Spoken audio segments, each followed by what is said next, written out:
The library closed at 11, but Margaret never enforced that rule for the girl in the corner. Nora Callum had been sleeping in the Crescent Bay Public Library for 3 weeks, and the arrangement worked the way most unspoken agreements work between people who both understand what is at stake if either of them acknowledges it out loud. Margaret would make her final rounds at 10:45, checking that the bathrooms were empty and the back door was locked.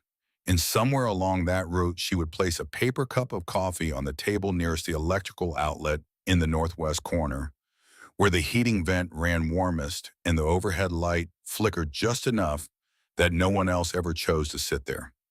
She never looked at Nora directly when she did this. Nora never said thank you. They had arrived at this arrangement without a single conversation, and both of them seemed to understand that if either of them put it into words, Margaret would be forced to stop. That was the thing about kindness from strangers when you were 20 years old and had nowhere to go. It only worked in the gaps, in the space between the rules. The moment anyone named it, it became a problem. Nora picked up the coffee cup without looking at it, her eyes fixed on the screen of the public access computer she had been using for the past 90 minutes. The Crescent Bay Library had 4 of them, ancient machines running browsers that moved like they were wading through wet cement. But they were connected to the internet, and they were free, and at 11 o'clock at night they were hers alone. She had been searching the Del Norte County Public Property Auction database because she had done this before, in other libraries, in other counties up and down the Northern California coast. It was not a strategy she had conceived with any real hope. It was what you did when you had $10 in a state-issued ID and no other options that did not involve asking someone for something, which Nora had stopped doing at 14, the year the foster system decided she was old enough to manage and stopped managing her. The database returned its usual results: decommissioned agricultural parcels, a collapsed storage structure outside of Gasquet with foundation damage listed as a selling point, a gravel access road that had somehow been assessed as a standalone property. She scrolled past all of it with the practiced disengagement of someone who had stopped expecting to find anything useful. Then the listing appeared, and she stopped scrolling. There was no photograph. That was the first thing she noticed, because every other listing in the database had at least one image attached, even if the image was a blurry cell phone picture of dirt or concrete. This one had nothing, just a text entry with a GPS coordinate, a brief description that read coastal limestone formation with iron gate enclosure, deeded mineral rights included, and a reserve price of $10. At the bottom of the entry, a timestamp indicated the listing had been live for 18 hours and would expire in 6. Nora read it 3 times. Not because she did not understand it, she understood it perfectly. She read it 3 times because she was looking for the reason not to do it, and the reason was not coming. $10 was everything she had. She had counted it that afternoon, sitting on a bench outside the post office, going through the zippered pocket of her bag, where she kept her money separate from everything else, because if you kept it all together, you tended to spend it all together. 4 ones and 6 ones and no coins. She had been doing the math on how long it could last her, and the math was not good. $1.25 got her a cup of instant noodles from the coin station on Harbor Drive. That was the cheapest food she had found in Crescent Bay. $10 was 8 days of not starving, if she was careful, if she did not need anything else, if nothing went wrong. Or it was a limestone cave on a coastline that nobody else wanted. She did not think it through any further than that. The thinking through instinct had been mostly educated out of her by the years between 14 and 20, the years of group homes and caseworkers and decisions made about her by people who saw her as a file number first and a person second, if at all. Thinking things through had come to mean waiting for permission, and waiting for permission had come to mean watching other people take the things that were available while she waited. She had stopped waiting at 17. There was one other thing in her bag that was not food and not a tool for immediate survival. A photocopy, blurred at the margins from a spilled water bottle, of the title page of her unfinished undergraduate thesis. She had been 11 months into a history degree when the plagiarism accusation arrived, and the paper she had supposedly stolen from was one she had never read, written by a professor who had borrowed her research notes under the pretense of advising her and had submitted them under his own name to a separate journal. When the overlap was detected, the investigation moved in the direction of least institutional resistance, which was toward her. She had been escorted out of the dormitory with a cardboard box and a letter.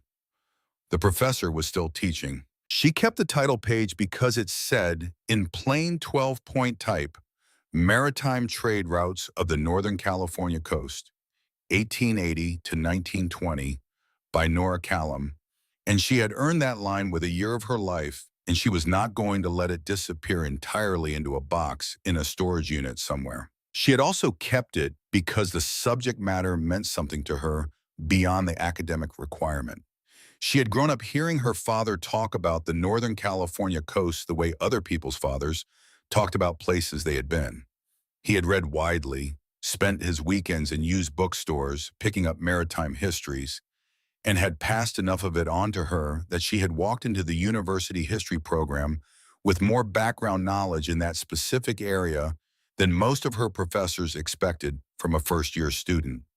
That knowledge was one of the things that had made her interesting to her thesis advisor, and one of the things that had made her useful to him in ways she had not fully understood until too late. Oh, she did not think about him often.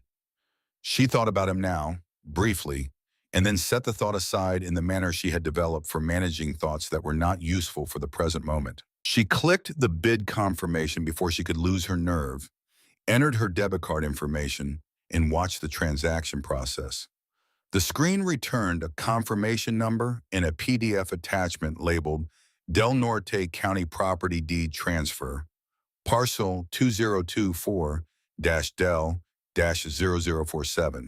Nora printed the confirmation at the library printer, which cost 15 cents she did not have, and which Margaret covered from the machine's paper drawer without saying a word. She folded the paper carefully and put it in her jacket pocket, in the same zippered section where the $10 had been. She stood up to get her bag from under the chair, and when she turned around, there was a man standing near the library's front entrance.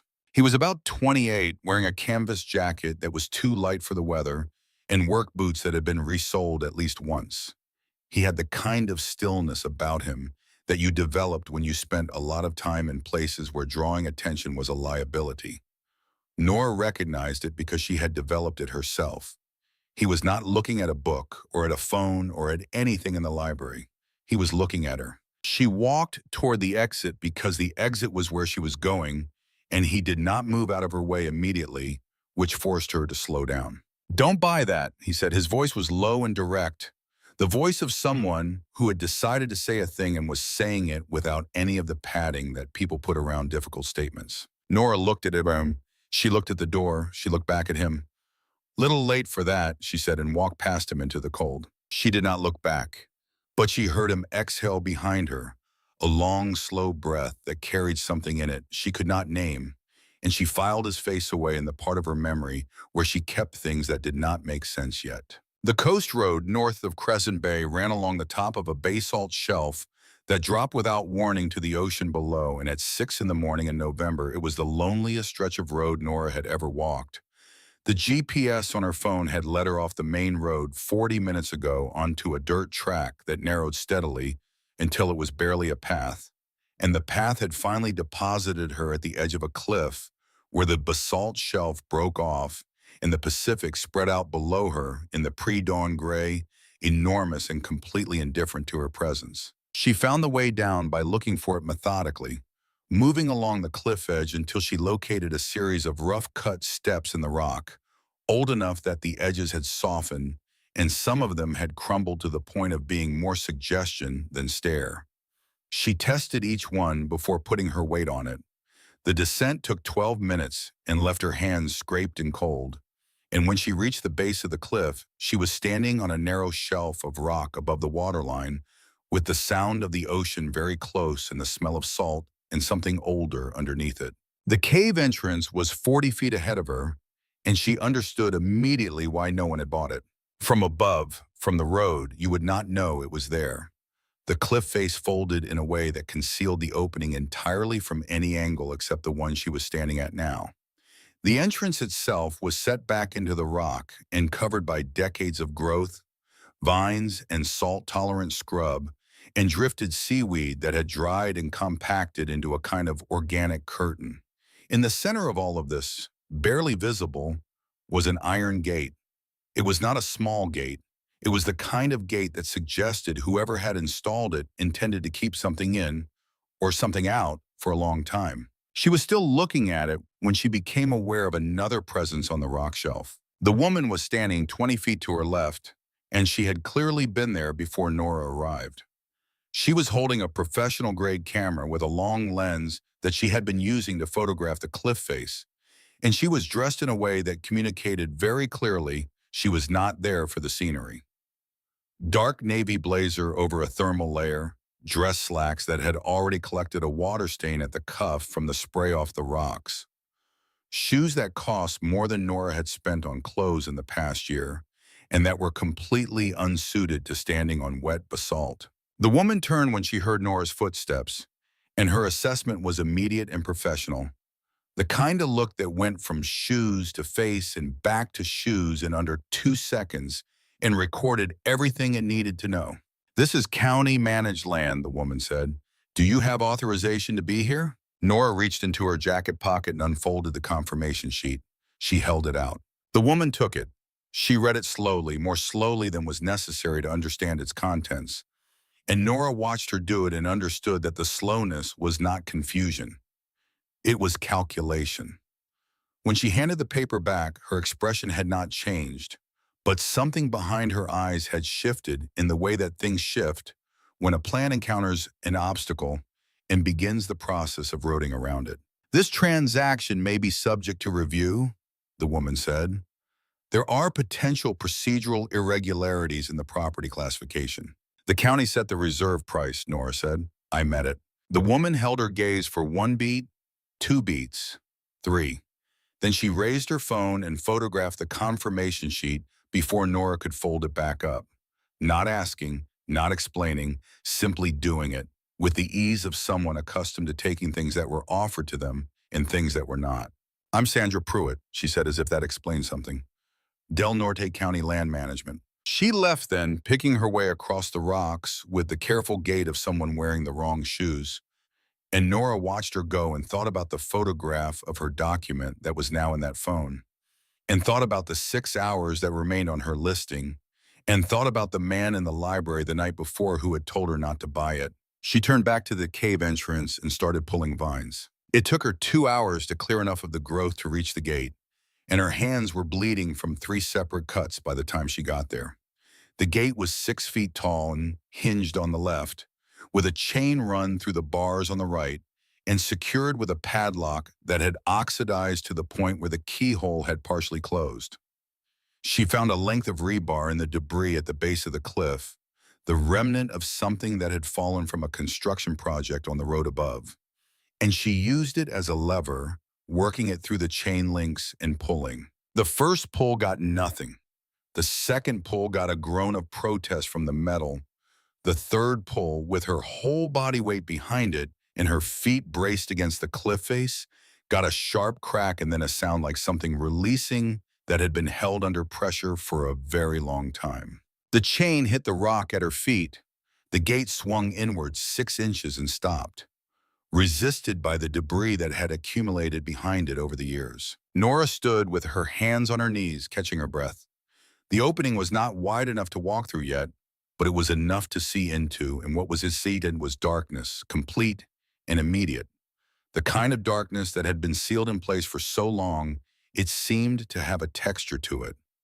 A wave of cold air moved through the gap and touched her face, and it carried a smell she had no direct experience of, but recognized anyway. The smell of a space that had been closed off from the outside world for longer than she had been alive. She stood there for approximately 30 seconds. This was not hesitation. She was not afraid. She was marking the moment deliberately, the way you mark things that cannot be unmarked. because she understood that walking through this gap was not reversible in any practical sense. The $10 was gone. The listing had transferred. She was here. Whatever came after this was already in motion. She pushed the gate the rest of the way open with her shoulder and stepped inside. The sound of the ocean fell away with an abruptness that felt almost physical, like a door closing. In its place was silence of a quality she had not experienced before, a silence that was not the absence of sound, but the presence of stillness, deep and settled and entirely undisturbed. The air was cooler than outside, noticeably cooler, but not cold in the way the ocean wind was cold. This was a different temperature, stable and enclosed, the temperature of a space that did not participate in the weather outside. She turned on her phone's flashlight and held it up. The cave was larger than the entrance suggested.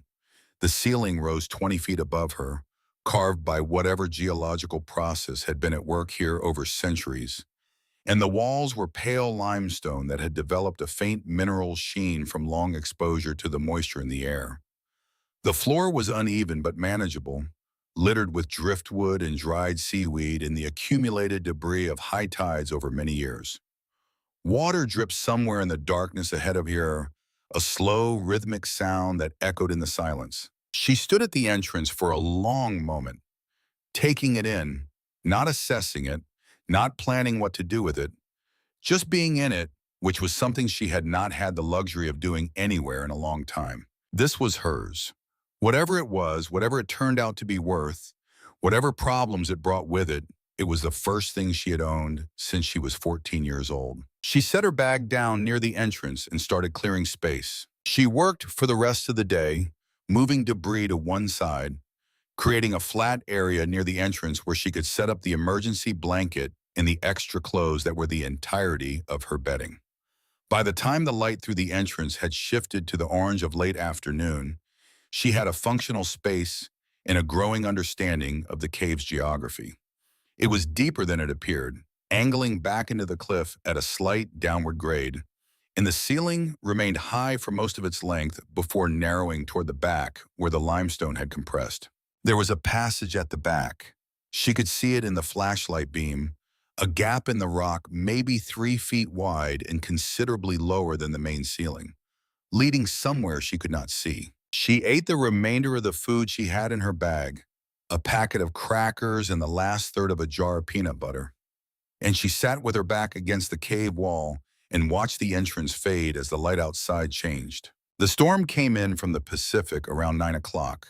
She could hear it arriving long before it reached the shore, a low rumbling that built in stages, and then the rain began and the wind and the ocean outside became a continuous roar that she could feel in the rock beneath her. But inside the cave, none of this reached her. The entrance channeled some of the wind, and she could feel the slight pressure change in the air. But the storm itself was entirely exterior. She was separate from it. She had not been separate from the weather in 3 weeks. She lay back on the emergency blanket and looked up at the limestone ceiling and listened to the storm work itself out against the cliff. And for the first time since the university had escorted her out of the dormitory with a cardboard box of her belongings and a letter explaining why her scholarship had been revoked, she did not feel the particular cold that had nothing to do with temperature. She was almost asleep when she heard it. 3 taps from somewhere deeper in the cave. A pause. 3 taps again. She sat up. Her heart had moved to a faster rate without her permission. She held still and counted. The sound came again. 3 taps, irregular but consistent, and then nothing for long enough that she began to think she had imagined it. She had not imagined it. She picked up the flashlight and looked toward the passage at the back of the cave. The beam reached the entrance to it and went no further. Whatever was in there was beyond the range of the light. She lay back down. She did not sleep for a long time, and when she did, the sound did not come again, but the memory of it sat at the edge of her awareness like something half-seen, waiting for her to look at it directly. She went in at 4 in the morning when the storm had moved on and the cave was completely quiet. The passage was lower than she had estimated, requiring her to bend forward for the first 15 feet before it opened up again into a secondary space. She moved slowly, testing the ground with each step, keeping the flashlight aimed at her feet. The sound of dripping water was louder in here, and the air had a different quality, heavier and more enclosed, the air of a space that had been sealed for a very long time. Her left foot came down and found nothing. She caught herself on her right foot, stumbled, and dropped to one knee, her heart hammering, the flashlight skittering across the floor. She grabbed it and aimed it downward. 4 inches ahead of where her foot had been was the edge of a shelf, the cave floor dropping away into a lower chamber. The drop was 8 or 9 feet. She could not see the bottom clearly from this angle. She crouched at the edge and aimed the light into the space below, moving it slowly across the darkness. At first she saw only rock. Then she saw something that was not rock. Right angles, clean edges, parallel lines arranged with regularity against the far wall. Her mind needed a moment to process what her eyes were seeing, because what her eyes were seeing did not belong in the context of anything she was looking at. In the beam of the flashlight, catching the light and holding it with the particular dull warmth of old wood, were crates. Not one or two. Many, stacked and arranged along the wall with a deliberateness that spoke of someone who had taken considerable time to do this carefully. She found the way down by moving along the edge of the shelf until it sloped to a rough ramp that she could manage by pressing her back against the wall and moving sideways.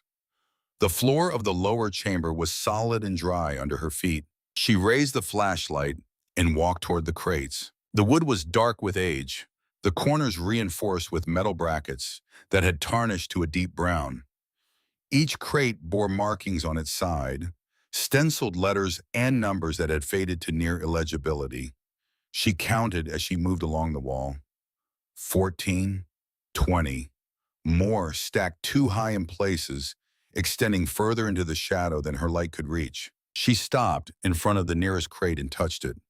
The wood was cold and dry and completely solid. There was no give in it, no soft spot that would indicate rot. She pressed the flat of her hand against it and felt nothing but density. She found a piece of metal on the floor, a bracket that had separated from one of the crates at some point in the past, and she worked it under the lid of the nearest crate and pushed. The lid resisted. Then it groaned. A sound that traveled through the whole space and came back from the walls changed. And then the seal broke with a sharp crack and the lid lifted. Inside, nested in arrangements of oilcloth and straw, were instruments. She knew what they were even before she reached in and touched them, because she had written a 12-page section of her unfinished thesis on navigation technology of the early Pacific trade era, had spent 3 weeks in the university library looking at photographs of exactly these objects in museum collections.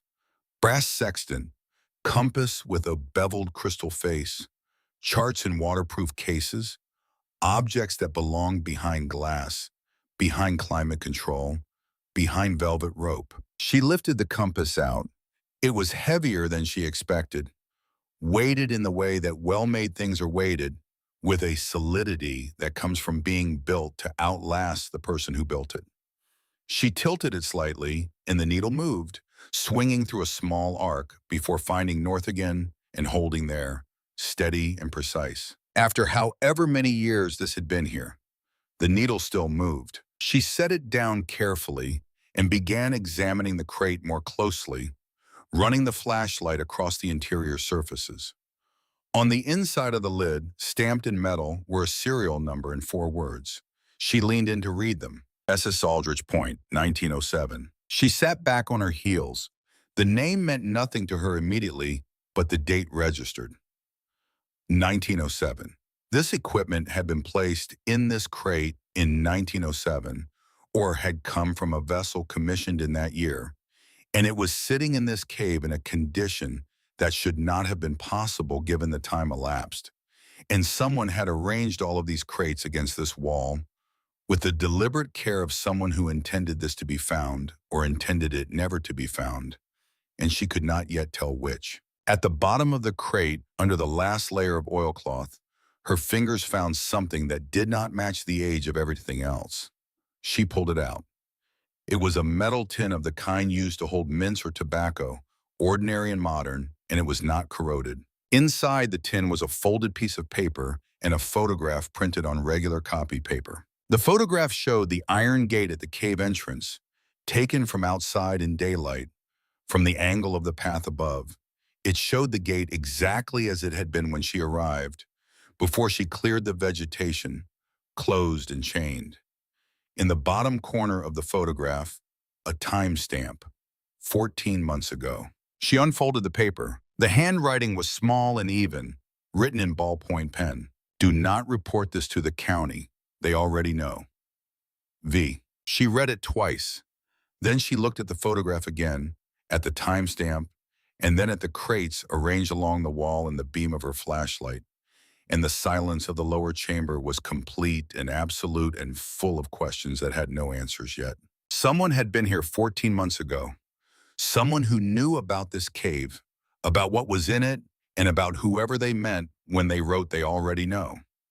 Someone who had left a warning addressed to no one in particular, or to whoever came next.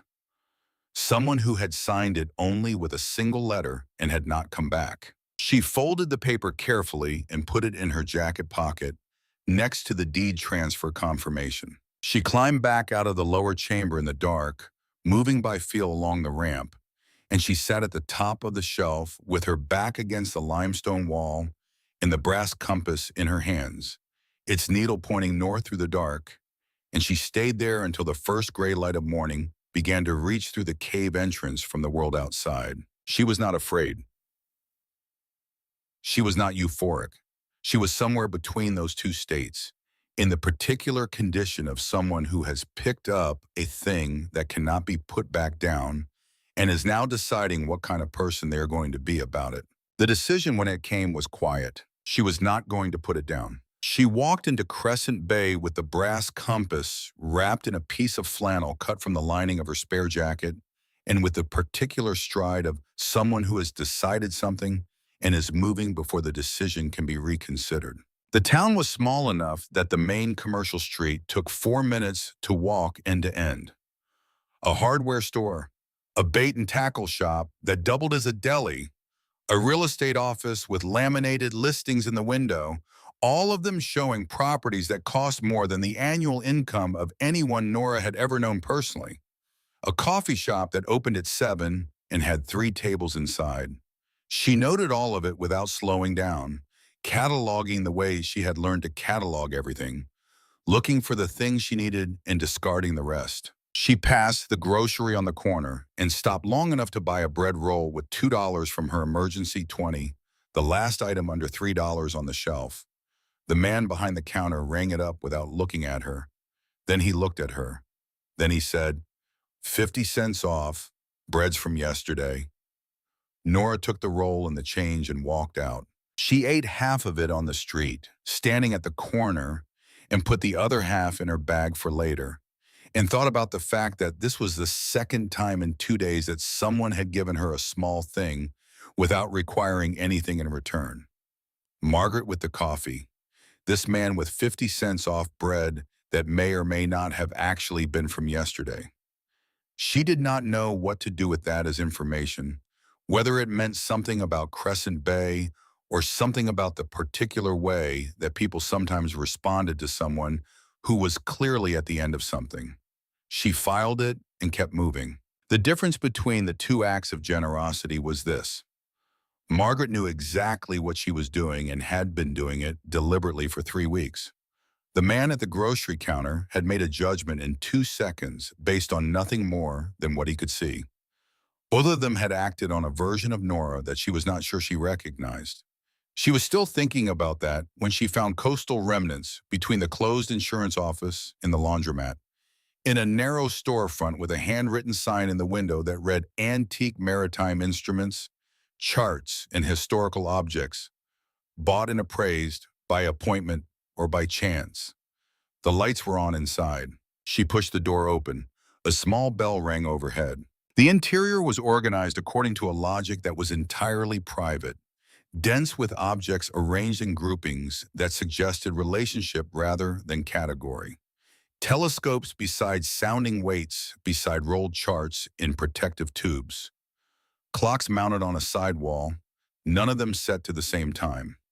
On the back wall, framed behind glass, a large navigation chart of the Northern California coast covered in handwritten annotations in two colors, red and blue, layered so densely in some areas that the original printed details were barely visible beneath them. Nora looked at that chart for 2 full seconds before she looked at the man behind the counter. Arthur Crane was 67 years old and had the kind of face that had started as unremarkable and had become, over decades of concentrated attention to things that most people never noticed, something else entirely. His eyes moved to her immediately, then to the cloth bundle she was carrying, and something in the way he registered the bundle holder that he knew what it was before she unwrapped it. Not specifically, but categorically. He had seen things carried that way before. "You need something looked at," he said, "not a question." "I needed something identified," Nora said, "and valued." She set the bundle on the counter and unfolded the flannel. The compass sat between them on the worn wood surface, and Arthur Crane did not move for 4 seconds. Then he reached under the counter and produced a magnifying loupe, the kind that jewelers use, and he leaned forward and examined the compass without touching it. His breathing was audible in the quiet of the shop. He reached out and lifted it, and his hands were steady until they were not, a tremor beginning somewhere around the second knuckle that he seemed unaware of or was choosing not to acknowledge. He turned the compass over. He held the loupe to the base and looked at the inscription there for a long time. "SS Aldrich Point," he said very quietly. The way he said it was not the way a person says the name of a thing they are reading. It was the way a person says the name of something they have been carrying for a long time, in a place where names accumulate weight. Nora watched him. She had learned to read people by watching what they did in the first moment after they believed themselves unobserved, and Arthur Crane in this moment was somewhere else entirely. Somewhere the compass had taken him that had nothing to do with the shop or the counter or the woman standing across from him. "You know it," she said. He set the compass down with considerable care and straightened up.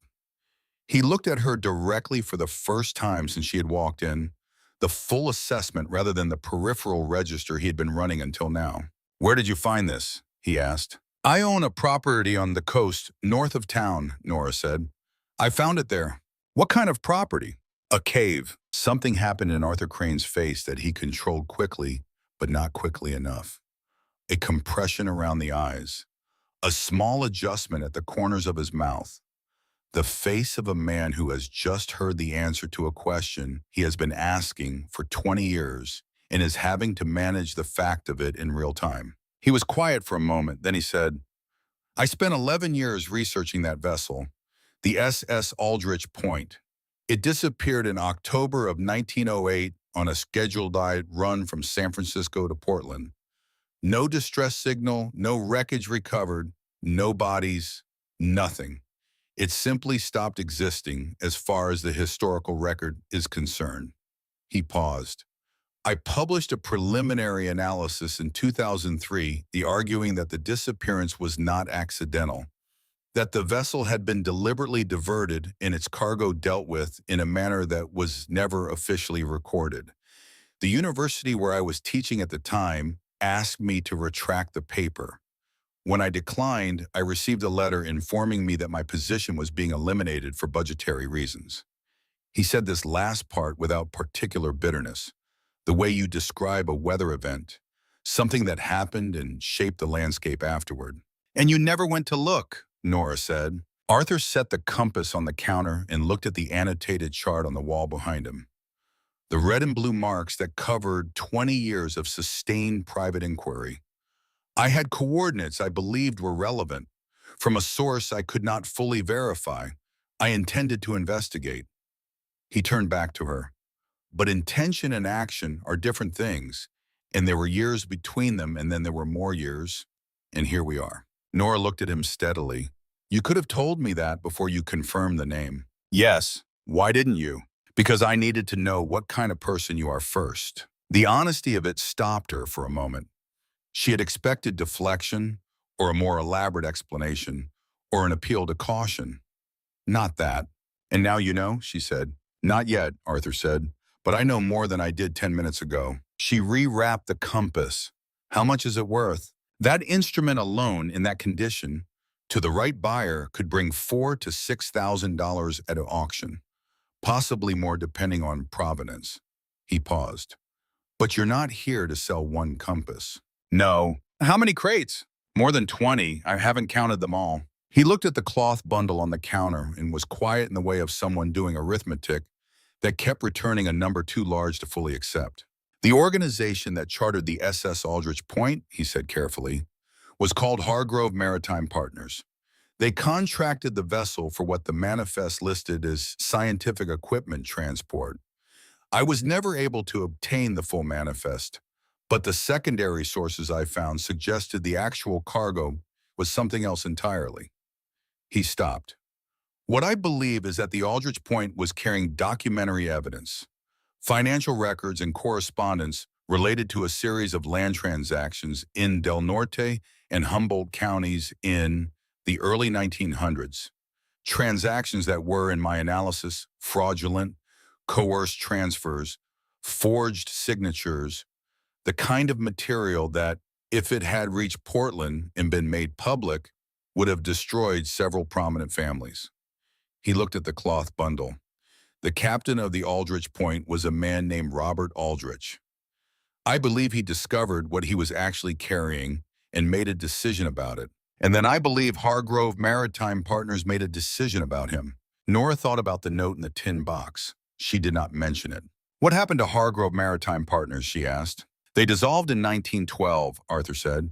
But companies dissolve, families don't. She picked up the bundle. I need to think about what I'm doing next. If I come back, I'll want your help identifying what's in the other crates. I'll be here, Arthur said.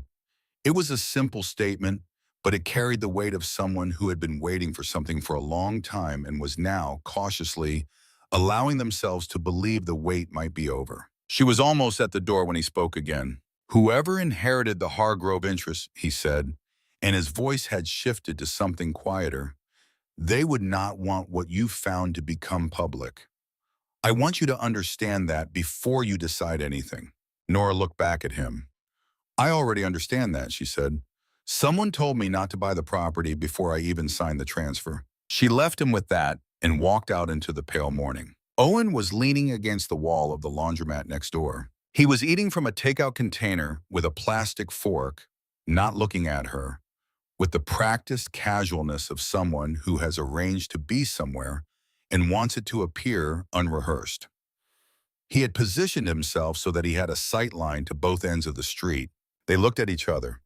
Neither of them spoke for a moment. You followed me, Nora said. I was already here, Owen said. I eat breakfast. You were outside the library last night. You walked past me. She looked at him. He was eating calmly, and his calmness had the specific quality of someone who has made a decision about how much to reveal and in what order, and who is not going to be moved from that sequence by impatience. You told me not to buy the property, she said. Yes, but you knew about it before I did. He set the takeout container down on the window ledge beside him and looked at her directly. Gerald Voss, he said, the man who owned the cave before the county took it. I worked for him, odd jobs, maintenance, whatever he needed. He was sick for the last 2 years of his life, and he could not manage the property himself. He paused. He told me about the cave. Not everything. He said there were things in it that were important and that needed to be protected, and that the wrong people were looking for a way to get access to it. He died 6 weeks ago. The county listed it for auction a week after he died, Nora said. Yes, she thought about this. The note in the cave, she said, V. Owen did not react to this with surprise, which meant he had already known she would find it, which meant he had put it there. She watched his face confirm this without him saying anything. You went in 14 months ago, she said. Voss sent me to check that everything was still intact. He wanted to leave a warning in case someone found it who he did not know about. He could not go himself. Owen picked up the container again but did not eat from it. I did not know it would be you. I did not know about you at all until 3 days ago. You didn't know about me, Nora repeated. Voss knew about you. He had records from when you were in the foster system. Your father was his accountant for 7 years. Owen set the container down again. He kept track of you after your father died. He said he owed that much to someone who had been honest with him when it cost him something. The information arrived in a particular way, not like a blow, but like a structural shift, the way a building settles when something load-bearing changes. Nora had spent 6 years understanding that her father's death had been the beginning of the chain of events that put her where she was, and had spent most of that time trying not to understand it, which had required a considerable ongoing expenditure of energy. Something in her recognized the relief of being done with that expenditure, even as another part of her was adding up what the information meant. You're my brother, she said, not asking, verifying. Owen reached into the inside pocket of his jacket and removed a folded piece of paper. He held it out. She took it. It was a birth certificate, his, with a father's name that matched the name on her own documents. She held it for a moment, then handed it back. Why didn't you stop me from buying it, she said, if you knew about the cave and wanted to protect it? Because Voss told me that whoever found it after him would be the person who was supposed to have it, that the right person would find it and know what to do with it. He paused. I told you not to buy it because I was scared, for whoever it was, not because I actually wanted to stop them. And then it was me. And then it was you. Nora was quiet for a moment. The street around them was beginning to move with morning traffic, people going into the coffee shop, a delivery truck pulling up to the hardware store, the ordinary machinery of a small town coming to life. Pruitt, she said, the woman from the county. You know who she is? Owen pulled out his phone and held it toward her. She looked at the screen. A business registry page for Hargrove Coastal Development, ALLC, with a list of registered agents and shareholders. Sandra Pruitt's name was third on the list. The company had filed a coastal development application 8 months ago for a resort complex on the Del Norte shoreline. The application listed a projected groundbreaking contingent on certain land access issues being resolved. Below the business registry page, Owen had screenshotted a second document, a death record. Gerald Voss, 58 years old, cause of death listed as acute myocardial infarction. No prior cardiac history noted in the attending physician's report. Date of death, 6 weeks ago, 2 weeks after Hargrove Coastal Development filed their access application. Nora looked at the dates. She looked at Owen. He didn't have a bad heart, Owen said. I drove him to his physical 8 months ago. His doctor told him he was in good shape for his age. The morning moved around them, indifferent. Come to the cave, Nora said. But you stay outside the lower chamber until I tell you otherwise. Owen nodded once and picked up his takeout container and dropped it in the trash can by the laundromat door.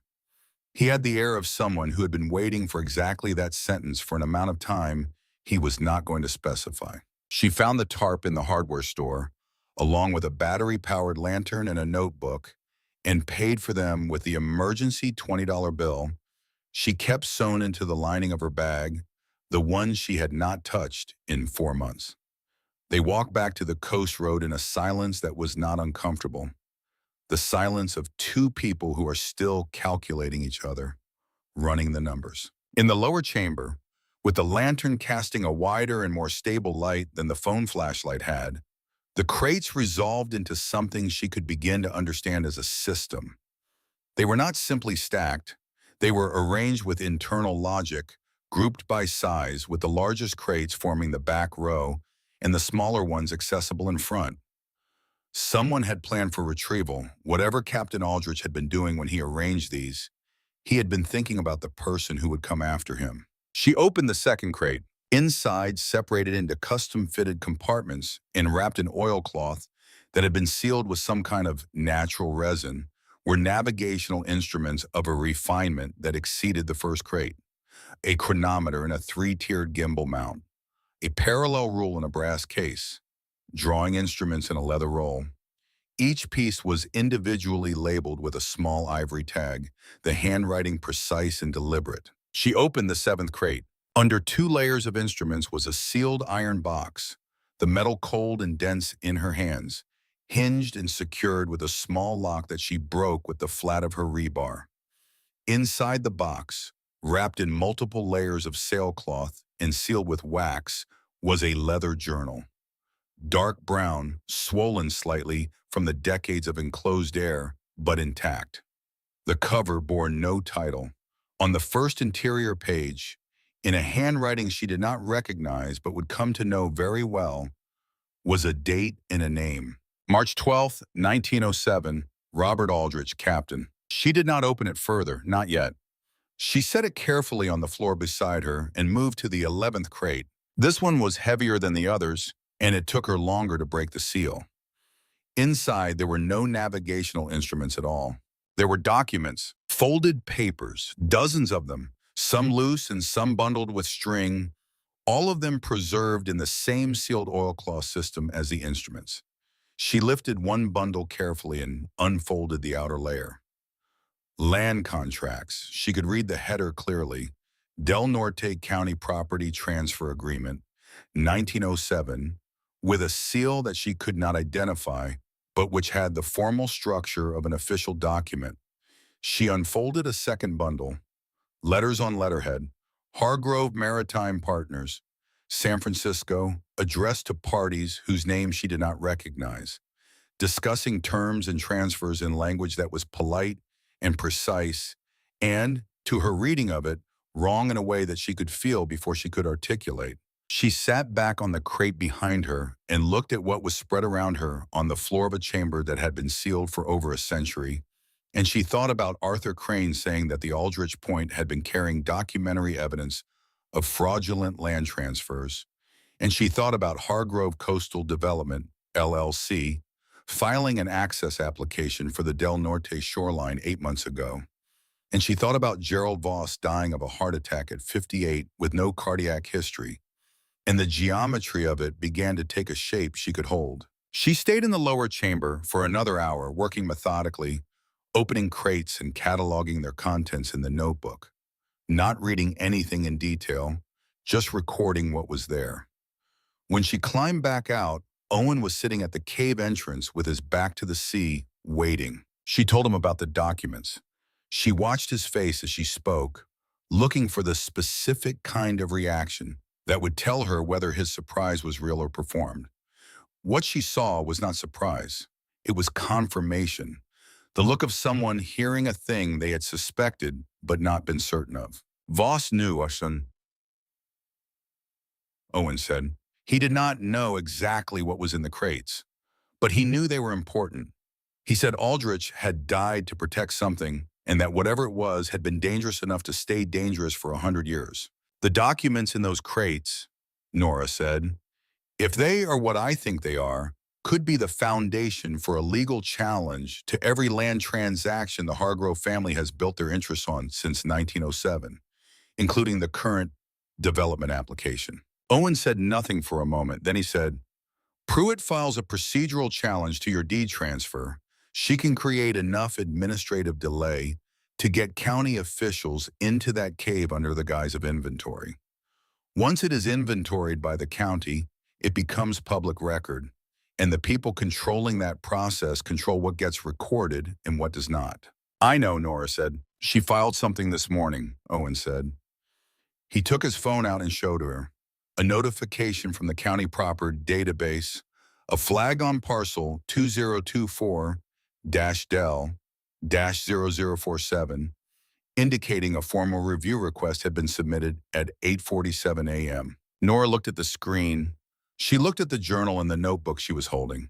She looked at the crates visible through the passage behind her. I need a lawyer, she said. I know one, Owen said, through Voss. She helped him with some of his estate planning. She knows about Pruitt. Call her. He was already dialing. 3 days after Owen made that call, Nora returned to Arthur Crane's shop. She did not bring the compass this time. She brought a question. Owen had spent the intervening days tracking network activity the way he tracked everything, patiently and without announcing his methods. What he found was this. On the morning Nora had first broken the gate open and entered the cave, Arthur Crane had been on the coastal trail above the cliff, in direct sight line of the cave entrance. The Wi-Fi log from the public access point at the trail parking area showed his phone connecting at 7:12 a.m. and disconnecting at 8:55.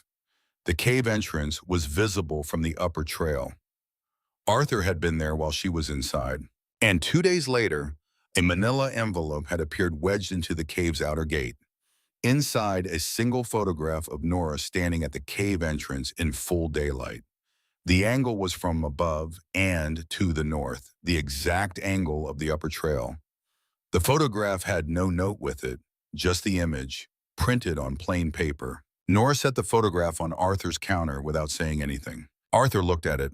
He did not pick it up. He did not look surprised.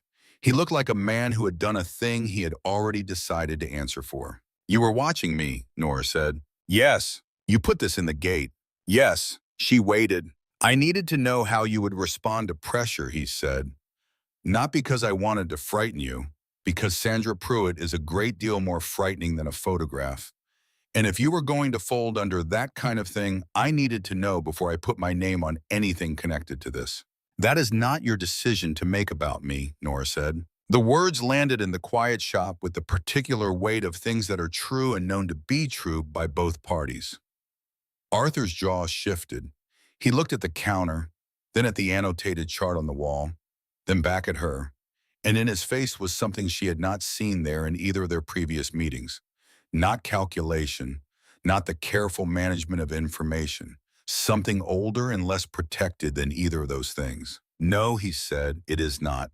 I have spent 20 years being careful about the wrong things and careless about the right ones. I am sorry." The apology was direct, and it was real.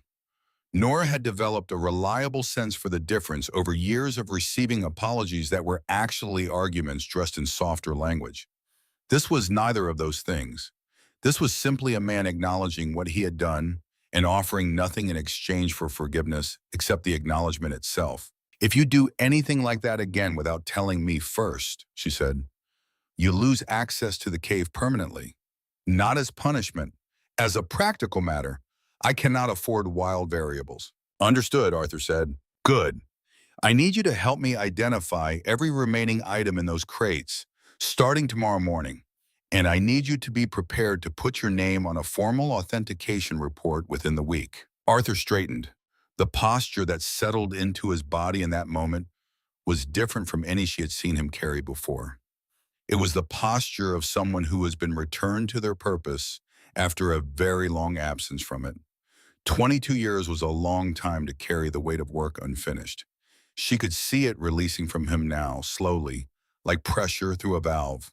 "I will be at the cave at 7, he said. The night after she met with Carol Finch, who had confirmed the deed transfer was legally sound and had given Nora a 72-hour timeline in language that was calm and serious in equal measure, Nora sat alone in the main chamber of the cave with the captain's journal in her lap and the lantern turned low. She read slowly, working through the handwriting, which was dense and sometimes difficult. The writing of a man accustomed to recording practical information under practical condition rather than composing for a reader. Most of it was log material, positions and weather and cargo notes. But beginning in August of 1907, about 60 pages in, the tone changed. Aldrich had discovered what was in the locked hold. Not all of it immediately, but enough. He wrote about it with the particular precision of someone who understood the implications, but had not yet decided what to do about them. He wrote about the men who had chartered his vessel, their instructions, their compartmentalized communication, the way they avoided answering direct questions. He wrote about the documents he had managed to examine, land agreements signed by parties who he subsequently confirmed had died before the signing date, transfer records with county seals that, in his assessment, had been fraudulently reproduced. The last entry was dated 3 weeks before the Aldrich Point was scheduled to depart on its final run. He had made his decision. He had been moving the cargo in stages by night, using a small boat to a location on the coast that he described only as the limestone shelter. "I surveyed in the spring of last year, entrance below the basalt shelf, iron gate installed for the purpose." He wrote that he intended to complete the transfer before the departure date and then report what he knew to federal authorities in Portland. The final sentence of the final entry was this: "They have been asking about me in the harbor. If something happens before I reach Portland, let the record show that I knew what I was carrying and I chose not to carry it." Nora closed the journal. She sat with Bert for a while in the low light, in the silence of the cave, with the ocean working against the cliff outside and doing nothing to the cave itself. She had been thinking about herself as someone trying to survive, which was accurate but incomplete. Aldrich had been trying to survive too. He had not survived, but he had done something with the time he had made a decision in full knowledge of the keen, and the decision had outlasted him by 116 years and had ended up here in the hands of a 20-year-old woman with no money and no family and nothing to lose, sitting in the limestone shelter he had surveyed in the spring of the year and sealed with an iron gate installed for the purpose. She reached into her bag and took out her phone and opened a new note. She typed, "Arthur Briggs Carroll Documents, Journal 72 hours. She looked at the list for a moment and then added one more item at the bottom. Owen. She turned the lantern off. The darkness of the cave came back, absolute and complete. The darkness of a place that did not participate in the world outside. Somewhere in the lower chamber, the captain's crate sat along the wall in the dark, undisturbed, waiting in exactly the way they had been waiting since 1907, except that now someone knew what they were and why they were there. And in 2 days, if things went the way Nora intended them to go, the people who had spent over a century making sure no one ever found out would discover that the limestone shelter below the basalt shelf had finally, after all this time, given up its secret. What they would not be expecting was that the person who found it had read every page of the captain's journal and understood exactly what was at stake, and was not, under any circumstances, going to walk away. Carol Finch drove a 10-year-old Civic that had a crack running the full width of the windshield on the passenger side, and she arrived at the cave at 7 in the morning 2 days after their first meeting, which told Nora something about how Carol Finch operated that was more useful than anything she had said during that meeting. She was 53 and had the focused economy of movement that belongs to people who have learned not to waste time on what is not necessary. She carried a messenger bag and a thermos and no other equipment. She looked at the cave entrance for a moment. Then she looked at Nora. "Show me everything," she said. Nora showed her everything. They spent 4 hours in the lower chamber, Carol working through the documents from crate 11 with the systematic attention of someone reading a legal brief for the third time rather than the first. She had brought nitrile gloves. She handled each document with 2 hands, reading without making notes, which told Nora she was the kind of person who filed information differently than most people did, in a structure that did not require external support to hold its shape. When she came to the bundle of letters from Hargrove Maritime Partners, she stopped. She read the top letter twice, then set it carefully back in the oilcloth and looked at the wall of crates for a moment without saying anything. "I need to make some calls," Carol said. "To who?" Nora said. "A colleague at UC Hastings who specializes in historical property law, and a contact at the California Attorney General's office who I have worked with before." She paused. "These documents, if they are authenticated, do not just support your deed transfer. They represent evidence of a chain of fraudulent conveyances that extends across 116 years of property transfers in this county. Every parcel that traces its title back to a Hargrove transaction from this period is potentially affected." Nora had understood this intellectually from reading the journal. Hearing it stated by someone with Carol's specific caliber of precision made it something different, made it real in the way that a diagnosis is different from a symptom. "How long does authentication take?" Nora asked. "For preliminary purposes, not long. The physical properties of the documents, the ink composition, the paper degradation, the seal impressions, these can be assessed quickly by the right people." Carol looked at her. "What takes longer is the chain of custody question. You found these on property you legally own. The acquisition is documented, but Pruitt's review request creates a window during which a court could argue the contents are subject to county inventory.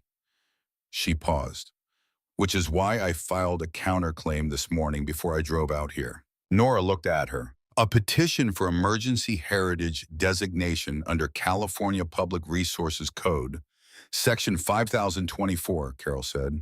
It is the fastest route to a protective order that prevents county access pending formal review. I have used it twice before. It requires expert corroboration within 48 hours. She picked up her messenger bag, which is why I also called Dr. Helen Briggs at Berkeley last night.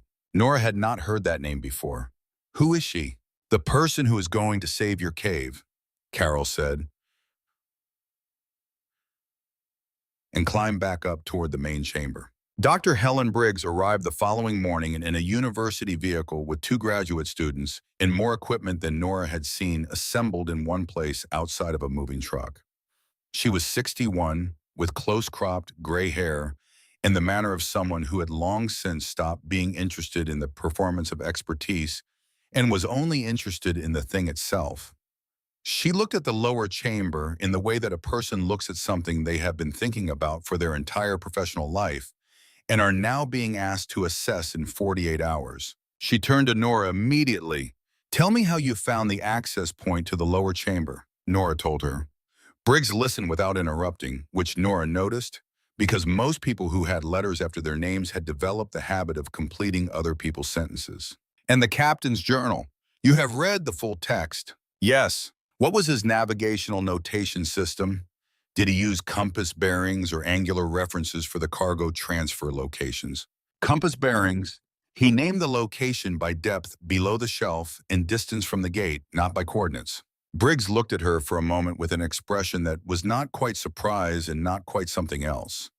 "You have a background in this." "1 year of a degree I did not get to finish," Nora said. Briggs made no comment on this except to say, "Walk me through the crates from the beginning."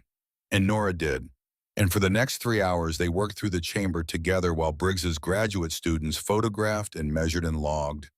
And Nora noticed that Briggs kept asking her questions rather than her students, not deferring to her but treating her as a source with relevant information, which was a thing that had not happened to Nora in any professional context she could remember. By the end of the second hour, Briggs's students had stopped pretending they were not stunned by what they were looking at. By the end of the third, Briggs had taken her own set of notes that covered 11 pages of a yellow legal pad. She came and stood beside Nora at the entrance to the lower chamber and looked at the crates in the lantern light.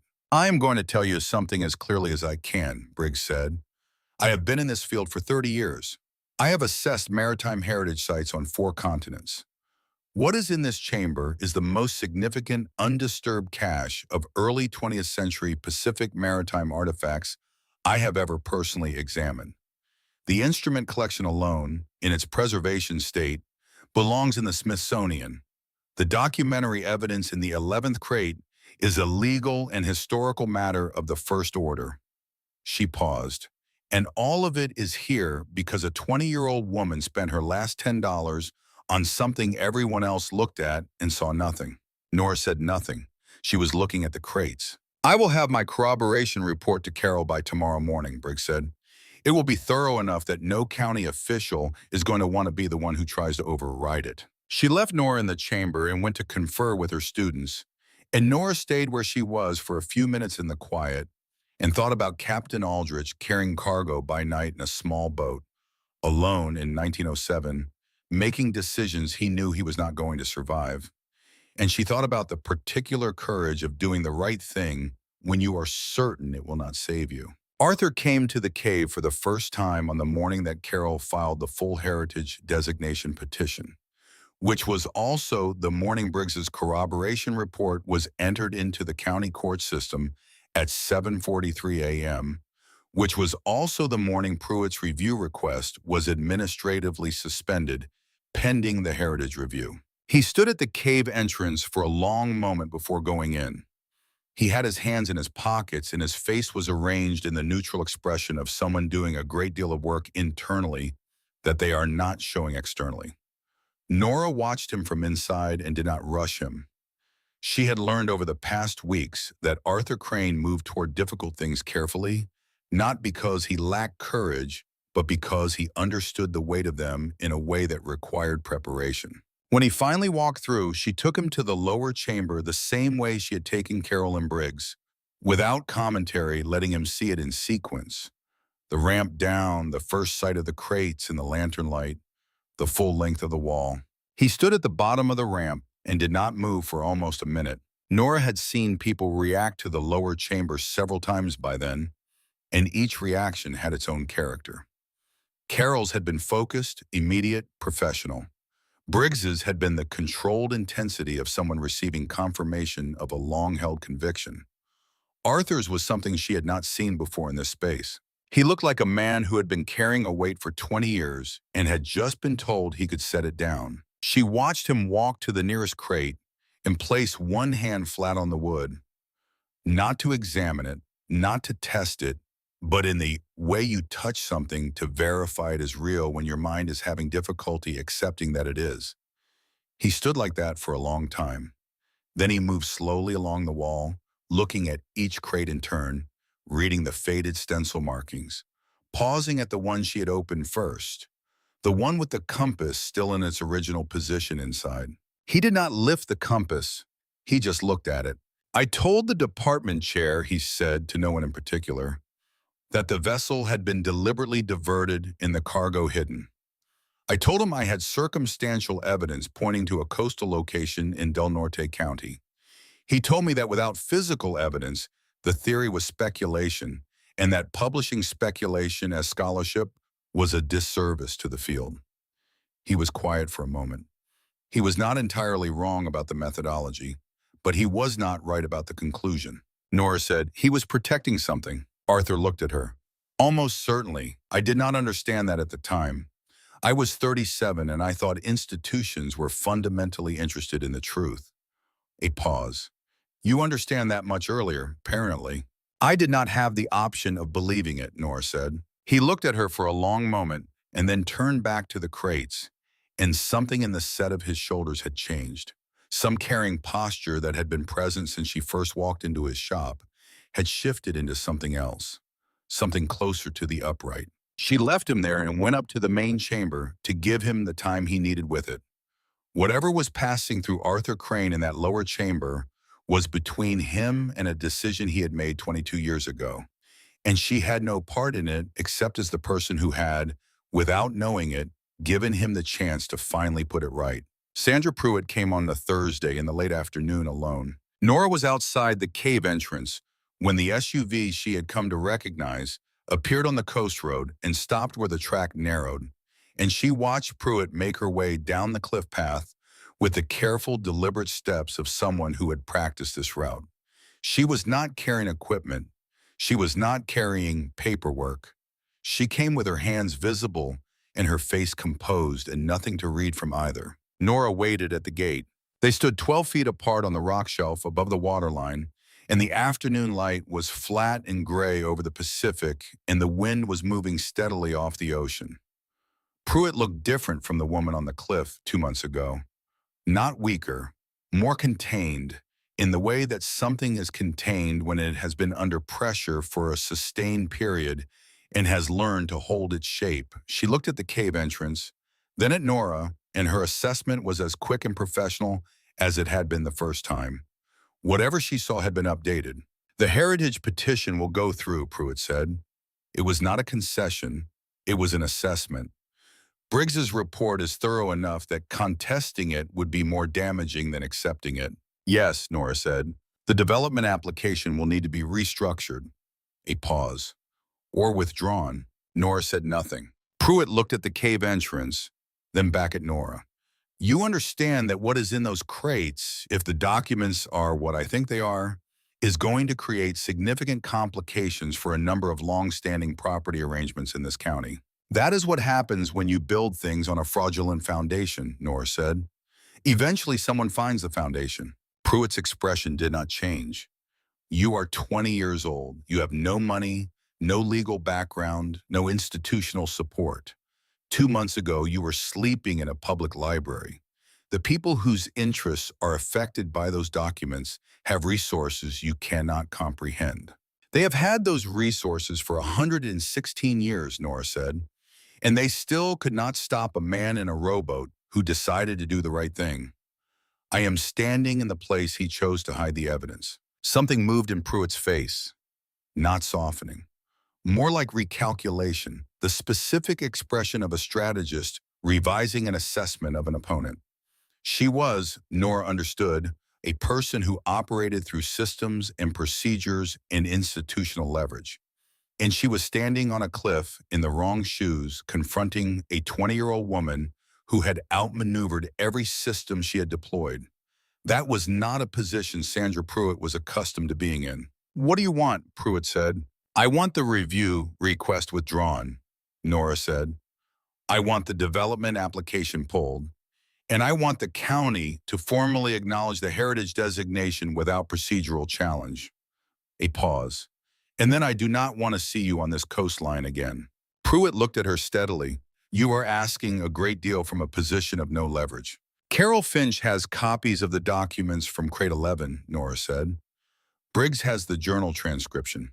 If anything happens to this property, or to me, or to anyone connected to this, those copies go to the Attorney General's office and to 3 separate journalists Carol has already identified." She kept her voice level, the way she kept everything level when it mattered. "You came here alone. That means you are not here on behalf of the company. You are here on behalf of yourself, which means you have already done the calculation and you know what the exposure looks like." Pruitt was silent for a long time. The wind moved between them. "The review request will be withdrawn by Monday," Pruitt said. She turned and walked back up the path without another word, moving with the same careful steps she had come down with. And Nora watched her go all the way to the top of the cliff, watched the SUV door close, watched the vehicle pull back onto the coast road and disappear around the bend. Then she looked at the ocean for a moment, at the flat gray light on the water, at the place where the Pacific went on without horizon. She felt nothing dramatic, no triumph, no particular release. What she felt was the particular steadiness of someone who has held a position under pressure and found that the position held. She went back inside. The hearing was brief. Carol had told her it would be, and she had been right. The heritage designation petition was reviewed by a 3-person panel at the county courthouse on a Tuesday morning, with Briggs's report entered as primary evidence and Arthur's supporting affidavit entered alongside it. The review request had been withdrawn the previous Monday, as Pruitt had said it would be, without explanation or comment. The panel deliberated for 40 minutes and returned a unanimous decision granting preliminary heritage designation status to the property at parcel 2024-Del-0047, pending full evaluation by the California Office of Historic Preservation. Nora sat in the gallery and listened to the decision and thought about nothing in particular. Owen was beside her. Arthur was 2 seats down, in a jacket that he had clearly pressed that morning, sitting with the straight back of someone attending an occasion.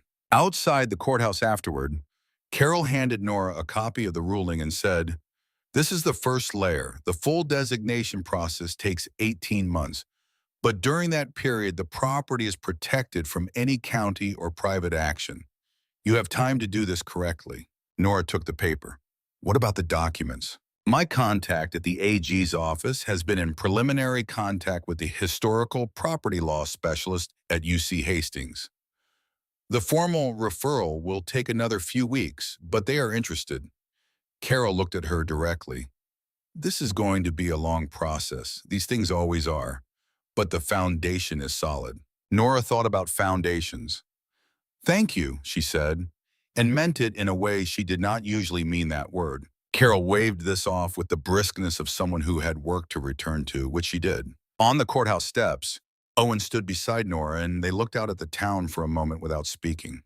A fishing boat was visible on the water at the end of the main street, moving slowly south along the coast. Owen watched it for a moment.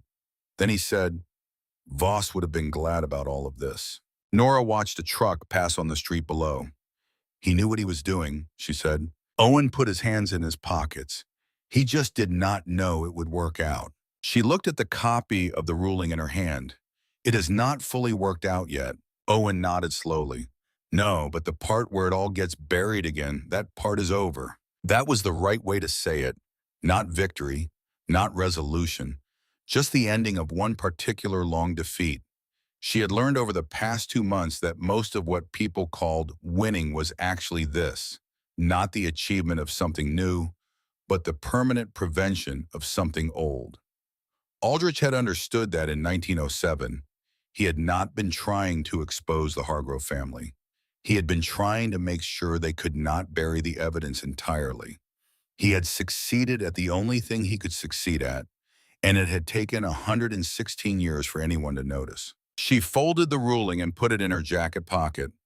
Arthur was already walking down the courthouse steps toward his truck, moving with the purposeful stride of a man who has somewhere specific to be for the first time in a long while.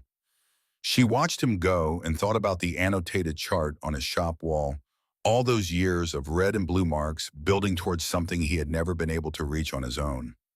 The chart would look different to him now. She imagined him standing in front of it tonight, alone in the shop after closing, and understanding it differently than he had for the past 2 decades. She thought that was probably worth something. Not everything, but something. In the weeks that followed, the cave took on the character of a place being tended rather than merely occupied. Arthur came every Tuesday and Thursday, working through the formal identification protocol for every item in every crate with the focus of someone returned to the work they should never have been taken from. On one of those Thursdays, Nora came down the ramp to check on him and found him sitting on a crate with a document in his hand, reading it with the care of someone reading a letter that has been in transit for a very long time. He did not hear her approach. She went back up without disturbing him. Owen replaced 3 sections of the floor near the entrance, where the rock had become unstable, working through 2 weekends with materials he paid for from savings he did not explain and Nora did not ask about. He installed the battery-powered lighting panels along the main chamber walls, warm and low, following the curve of the limestone without fighting it.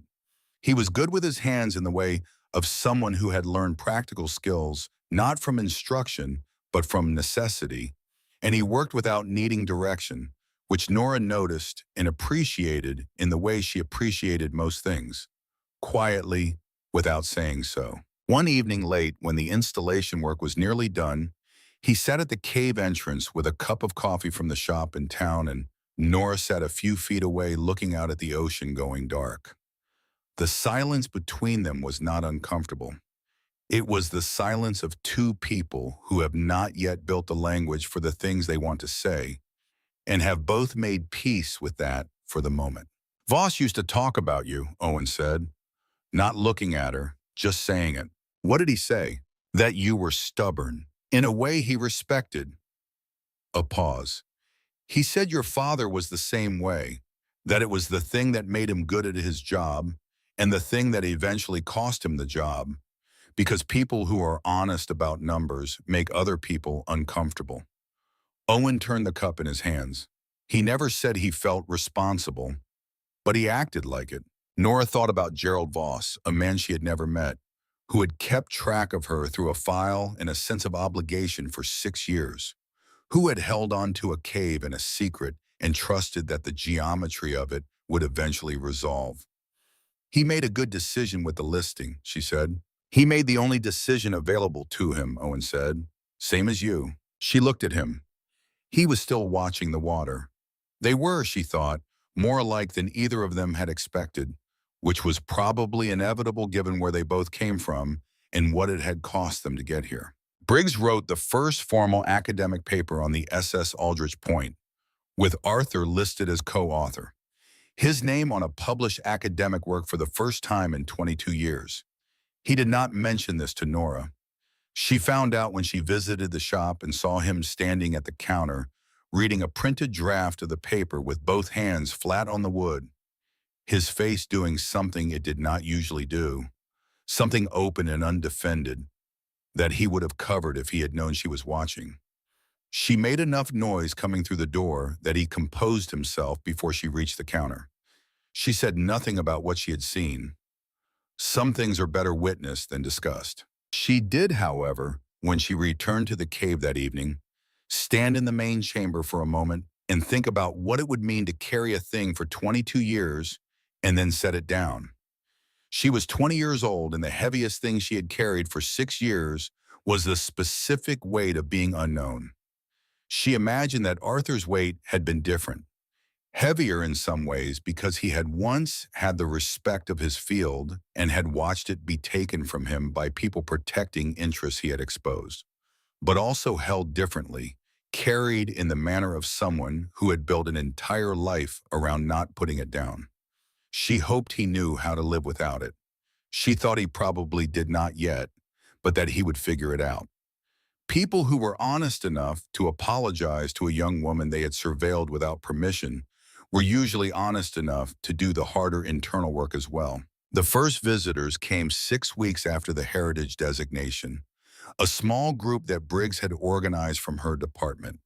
2 professors, 3 graduate students, a documentary filmmaker from San Francisco named David Park, who had read Briggs's preliminary report and contacted her the day it circulated. Nora had intended to let Briggs handle the academic portion and remain in the background. But when the group gathered at the cave entrance and one of the professors asked her directly how she had found the lower chamber, she answered, and then she was answering another question. And somewhere in the middle of explaining how she had broken the seal on the first crate, she realized she was not telling it the way you tell a discovery. She was telling it the way you tell a decision. After the tour, when the group had moved back to the main chamber, Park came and stood beside her near the base of the ramp. "I would like to make something about this," he said. "Not about the artifacts. About you, about this place and how it got here and what it means that it did." Nora looked at him. "It means a man named Robert Aldrich made a decision in 1907 that cost him everything he had managed to matter anyway." "It means that," Park said, "and it means something about you that I think is worth saying out loud." She thought about it for a moment. "I will think about it," she said. He left his card. She kept it. Margaret came on a Saturday in December. She came with a group that included a retired schoolteacher from Eureka, a couple from Oregon who had driven down specifically for the tour, and a man in his 70s who said nothing during the entire visit, but stood at the entrance to the lower chamber for a very long time, looking at the crates, and when he finally turned around, his eyes were red in a way that had nothing to do with the lantern light. Nora did not ask him why. She had come to understand that people brought their own reasons to the cave, their own weight, their own private accounting with the past, and the cave held all of it without judgment. Nora guided the group through, and Margaret stayed at the back, listening, looking at everything with the careful attention of someone who looks at things for a living. She did not ask questions during the tour. She watched Nora the way she had watched her in the library, with the same quiet assessment, the same willingness to wait. At the end, when the others had started up the ramp, Margaret stopped beside Nora. She looked at the crates along the wall, at the lantern light catching the brass instruments in their display cases, at the careful arrangement of a century of hidden history that was no longer hidden. Then she looked at Nora. "I knew you would find something," she said quietly. Nora looked at her. "You could not have known that." "No," Margaret said, "but I knew the kind of person who does not stop, and that is not nothing." She went up the ramp, and Nora stood alone in the lower chamber for a moment in the lantern light, in the silence that had been there long before her and would be there long after, and felt something she had limited vocabulary for, something in the register of gratitude, but larger than that word usually contained. She thought about what it had taken for Margaret to do what she had done. Not the coffee exactly, though that was part of it. What it had taken was the willingness to see a 20-year-old woman in a corner of a library and make a judgment about her that was not the obvious one. The obvious judgment was a problem to be managed. Margaret had made a different one. She had decided, on no particular evidence, that the girl in the corner was worth the risk of caring about, and she had acted on that judgment night after night without ever requiring confirmation that she was right. That was, Nora thought, its own kind of courage, not the dramatic kind, the sustained kind, which was harder. She had spent 6 years telling herself she did not need anything from anyone, which was not entirely true but had been necessary enough to believe. The truth she was beginning to understand was more complicated. She had not needed rescuing. She had not needed someone to hand her something, but she had needed the cup of coffee placed on the table without comment, in the dollar off the bread, in the birth certificate held out without drama, in the old man in the shop who had spent 20 years waiting to be useful and had finally been given the chance. She had needed all of those things, and they had been given freely, and she had not known how to hold that until now. In January, Carol called with news about the documents. The preliminary assessment from the UC Hastings specialist had been completed. The documents were authentic. The land transfer irregularities they evidenced were legally significant enough that the Attorney General's office had opened a formal inquiry. The Hargrove Family Trust has retained counsel, Carol said, which means they know the inquiry exists and they are taking it seriously. Will it hold? Nora asked. The inquiry, yes. Where it leads depends on a lot of factors, but the evidence is in the system now. It cannot be unsubmitted. A pause. Aldrich put those documents in that cave because he wanted someone to find them and do something with them. You found them and did something with them. The rest is process. Nora was still sitting with the phone when Carol said one more thing. There is something else, something I held back until the authentication was confirmed. A pause longer than Carol's usual pauses. One of the land contracts in Crate 11 involves a specific parcel. I had to trace the title chain carefully to be certain, but the chain is clear.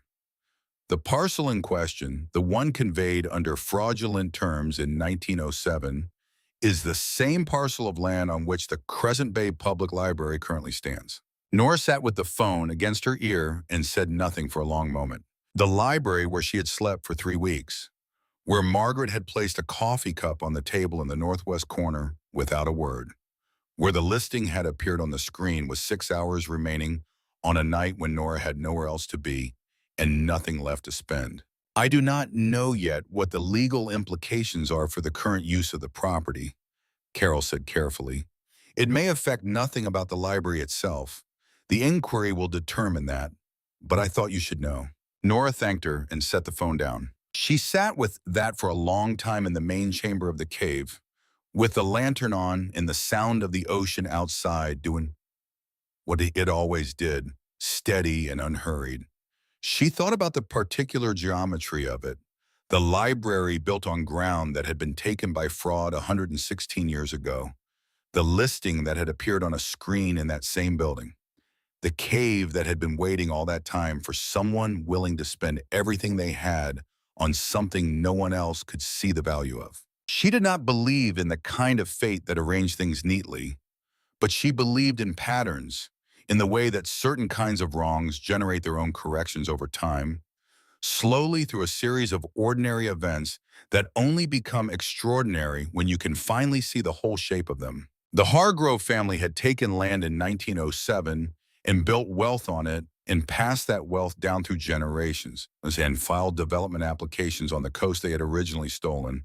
And none of that chain would have been interrupted if Gerald Voss had not kept his promise to a dead man's memory, and if Owen had not driven him to doctor's appointments, and if Margaret had not put a cup of coffee on a table in the northwest corner of a building that stood on disputed ground, and if Nora had not been in that corner at that exact moment with $10 and nowhere else to go. Each of those things was ordinary. Each of them was also the only thing that made the next thing possible. Robert Aldrich had started something in 1907 that he could not finish. Gerald Voss had carried it as far as he could. Margaret had put a cup of coffee on a table at the right moment without knowing why. And Nora had been in the right place at the right time with the right willingness to walk through a gate that everyone else had walked past. She was not the center of the story. She understood that clearly. But she was the person the story had needed, and that was not a small thing. She went down to the lower chamber alone that evening, after Owen had gone to his room in town, and Arthur had packed up for the day and the last light had left the cave entrance. She took the lantern and turned it low, just enough to see by, and she walked to the wall where the crates stood and she looked at them. They had been here before she existed. The people who had placed them here and the people who had tried to prevent them from being found were all long dead. Captain Aldrich had written in his journal that he was not able to fight the people who wanted these things destroyed. He had written it plainly, without self-pity, with the matter-of-fact acknowledgement of someone who understands the limits of their position and works within them rather than pretending the limits are not there. He had done what he could do. He had hidden the evidence and left the note and trusted that time would do the rest, which was a significant trust to place in something so unreliable. What he had not known was that the trust would be kept. She turned the lantern off. In the dark, she could not see the crates along the wall, but she knew exactly where they were. She knew the distance from the base of the ramp to the first crate, the spacing between them, the height of the stacks, the position of the heavier 11th crate. She had moved through this space often enough that it had become hers in the way that spaces become yours when you stop passing through them and start living in them. She climbed back up to the main chamber in the dark without using her hands for anything but confirmation, and she stood at the cave entrance for a moment before stepping outside. The night was clear in the way that December nights on the Northern California coast are sometimes clear, completely and coldly, with the stars very sharp and the ocean flat and the sound of the water against the rock below a low and steady presence. She stood there and breathed, and the cold came in clean, and she let it. She was still 20 years old. She still had no money in any comfortable sense. The heritage process would take 18 months, and the legal inquiry would take longer. And there were crates she had not fully cataloged in a journal transcription that needed review in an attorney general's investigation whose outcome was uncertain. But she was standing at the entrance to a cave on a coastline that had been trying to give up its secret for 116 years. And she was the person who had finally been in the right place at the right time with the right willingness to walk through a gate that everyone else had walked past. The secret was out now, and it was not going back in. She had not saved herself. That was not quite the right way to say it. She had made a decision, and the decision had put her in the path of people who had given her things she needed, and she had been willing to receive them. And that had been its own kind of work, the kind that does not look like work from the outside, but costs something real nonetheless. What she had done was not heroic in the way that stories usually meant when they use that word. It was smaller than that and more durable. It was the work of someone who kept going when stopping would have been easier, who opened a crate when the running would have been safer, who told the truth to a stranger in a shop when lying would have cost nothing. Small decisions, each one ordinary, that had added up to something that would outlast her in the way that Aldrich's decision had outlasted him. There was a light on in the library down in town. She could see it from the cliff, the warm rectangle of the reading room window where she had sat 6 weeks ago and made the only choice that turned out to matter. The building stood where it had always stood, on ground with a history it did not yet fully know. That was changing now, slowly, through process, the way most true things change. Carol would handle it. The inquiry would handle it. The truth had a way, once it was in the system, of finding its own level eventually. She stayed at the cave entrance until she was cold enough that staying longer would have been indulgence rather than reflection, and then she went back inside where the lantern was waiting and the limestone walls held the warmth of the day, and the lower chamber waited below in its permanent, impatient dark, full of everything that Robert Aldrich had trusted the future to protect. The future had gotten around to it.